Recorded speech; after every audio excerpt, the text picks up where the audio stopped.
तू ही तो जन्नत मेरी तू ही मेरा। কাল ছিল মাদার্স ডে, তাই আমার সাধ্য মতো মায়ের জন্য কিছু করার চেষ্টা করেছি। জানি এই মাদার্স ডে, ভ্যালেন্টাইন্স ডে বলে নির্দিষ্ট কোনো দিন হয় না, ভালোবাসা প্রতিদিনই থাকে। আর মারা আমাদের জন্য যা করে বা করে চলেছে তা আমরা একদিনে পূরণ করতে পারবো না। কিন্তু ওই যে আমরা তো ঘরে প্রতিদিন সব ঠাকুরের পুজো করি, তাই বলে কি পার্সোনাল করে সব পুজো হয় না? হয়তো আমরা করিও তো, তাই না হয় এই দিনটা মায়েদের জন্য স্পেশালি থাকুক।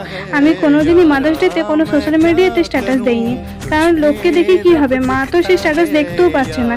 তাই যেটা চোখের সামনে দেখতে পাচ্ছি সেটাই করা উচিত। তাই আমি আমার সাধ্যমতো মাকে আজ একটু আমার তরফ থেকে ট্রিট দিলাম। কিন্তু ওই যে মা তো তাই এটা খাবো না ওটা খাবো না করছে, বলছে এটার দাম বেশি খাবো না ওটার দাম বেশি খাবো না, কিন্তু সবশেষে মা জোর করে আমাকে আমার পছন্দের একটা শনপাপড়ি কিনে দিল।